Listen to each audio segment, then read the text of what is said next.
Hello again and welcome back everybody to another edition of the Rural Report. I am your Rural 2IC, and they say that in the first 30 seconds is where you have to capture your audience. So here it is real quick before I get into all this. I dropped a new video where I did an interview with Pinball from Pinball Preparedness, so thank you Pinball for all of that. Really great interview, so you guys should go check that out if you haven't seen it. Now, in that interview, I have gained quite a few subscribers. So if you're new here, welcome and thank you for joining. I will do my best to make it worthwhile for you. Now, the next thing that I want to bring up is today, about noon Eastern time for me. Uh, I dropped the video on my Christmas giveaway. So you can go back and watch that and see what's all in the Christmas package. And then I will do an announcement here probably within the next week or so on all the things. So the rules, how to win, when we're going to give it away, and all that. So make sure you go check that video out. So without further ado, I'm going to jump in. We're going to do the headlines for basically the Israeli war, but also things that kind of pertain to it around the world. So in no particular order. And actually, real quick, the situation that we reported on the other day, the event that happened in Hamburg, Germany at the airport, it looks like as of now, the reports have come out that the person has been arrested and that the child has been taken with no injuries or anything. So it looks like that situation is over. So that is a piece of good news. Now, next one is a data point. This is very interesting. So today on X or Twitter, um, Kash Patel posted that the current administration has given Afghanistan $11 billion since the U.S. withdrawal. Now, Afghanistan does not have a formal banking system, so the U.S. flies in 10 plus million a week. So wrap your head around that. War is definitely an economy. Somebody is making a lot of money out there. You and I pay the price. We are not millionaires. At least I don't think I have any millionaire followers. If I do, well, there we go. But I'm almost going to guarantee none of you are millionaires, and I definitely am not a millionaire. But we pay the price through it. Now, whether that is through charitable donations, that they put out all this stuff about uh, we got to help because of this or we got to do that, and you feel the need to chip in 5, 10, $20 and all that. That is hard-earned money that is going somewhere. We have a tendency to be trusting people, and so we want to help and we take some of our hard-earned money and put it out there, but in reality we have absolutely no idea where that money goes, who gets it, what reason, and all that. We hope that it goes to the right places to help the right people, but there's no guarantee. Now, I'm not telling you don't donate to charities and things like that. Um, I'm just putting it out there that if you're going to donate and do things, watch who you donate to. Uh, but in something like this, there is so many companies and different military industrial complex, let's put it that way, that they are getting all these big contracts. Now you got to think, when you have a wartime economy, that it's going to be a major driver for a lot of people that already have a lot of money. This isn't something that during a conflict that all of a sudden these mom and pop shops are going to expand and grow and all this other stuff. For the most part, they usually go out of business or they get taken over or something like that. So during all this, this is a very interesting post to kind of come out during all of this. So just a data point, just keep that in mind.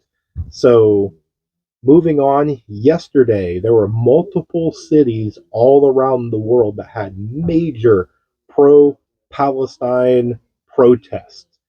Some of those places was here in the United States at DC. There was Montreal, Berlin, Rome, and Norway. And there was a lot of pictures, a lot of video that come out. A lot of them did get kind of, let's say, unrest during part of it. There was a couple of videos that came out of DC of just rattling off at the front gates and smearing red paint, and uh, there's a lot of just, it gives you that summer of love vibe, doesn't it? So moving on, the Taliban leader has signed an economic contract with Tehran. That's interesting. I don't even know if we have to dive into that. That's just a very interesting data point right there.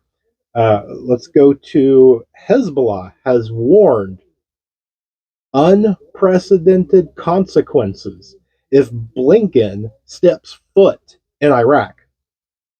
Now, did anybody take a mention to that, or give it a second thought?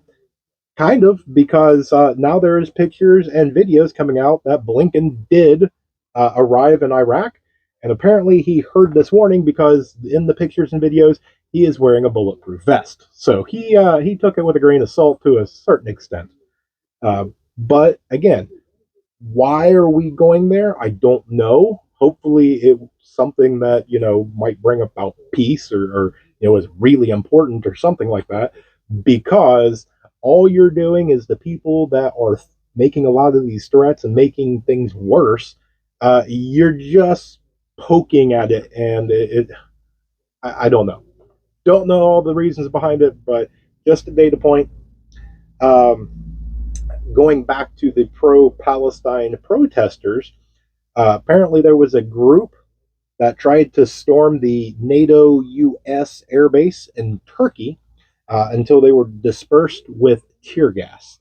So there was a large group in some of them videos that were trying to gain access to there, and it's just going to show you of all the different things around the world that with the Russia Ukraine thing, you saw it all over social media and other forms of media and everything else. Everybody had the little uh, flags of whatever country, and it was a talking point back and forth. But it was nothing like this. When you get in and you have the Palestine, and even Hamas has a flag, and Israel, you see these little flags everywhere. Everybody, it seems like, wants to pick a side, and nobody can stay neutral. Nobody, it has to be this. You're either with me or against me, and I'm telling you that for me, that's kind of a dangerous thing. I have my own opinions, but my channel is not to share something to try and sway you from one side to the other. I think that there's a lot of innocent people dying that I don't think need to be in this on both sides. Certainly, uh, especially with the thing with social media right now, is you get to watch a lot of this stuff live in some incidents, and it doesn't matter which side that you're going this way or that way. When you see a 2-year old all bloodied and without life there, yeah, you can make whatever argument you want, but that child was innocent. It does not matter. That child was innocent, and it's just it tugs at me, and I hate seeing those and all that. And that's why I wish whatever was going to go, peace would come now, not tomorrow. Now, because there's a lot of innocent people dying. Now there's bad people probably on whatever side that it's war, so you're going to have loss on both sides. So we're going to leave that there on that one. Um, Another interesting data point is apparently Pope Francis and the Iranian president held a phone call.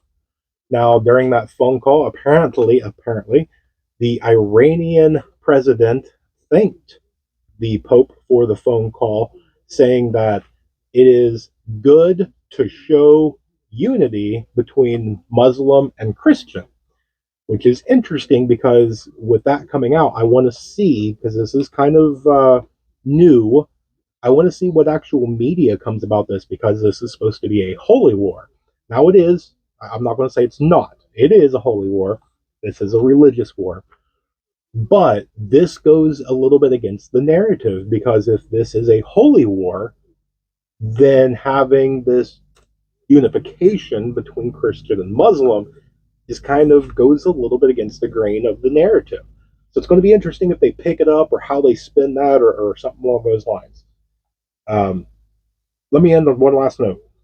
So the Iranian Minister of Heritage stated this morning that the use of an atomic bomb on Gaza is an option on the table. Okay, that is a very, very scary statement. Since then, he tried to walk it back and say it was metaphorical. And then, with the outcries of all sorts of people from all over the place, looks like Netanyahu has at least suspended him. I don't know if he fired him, but he is currently out of his position. Uh, but, here it is again. It's one of those ones where it doesn't matter whether it's Russia, Iran, North Korea, Pakistan, any one of those. The amount of discussion about nuclear, atomic, whatever, uh, missiles and ICBMs and all this other stuff, it's a little concerning. I don't say it's a little. It's kind of a little bit bigger than that. It's concerning. We saw the devastation years ago when we ended World War II with two of them. Now we're years later, and technology has taken us to a whole new level of these types of weapons.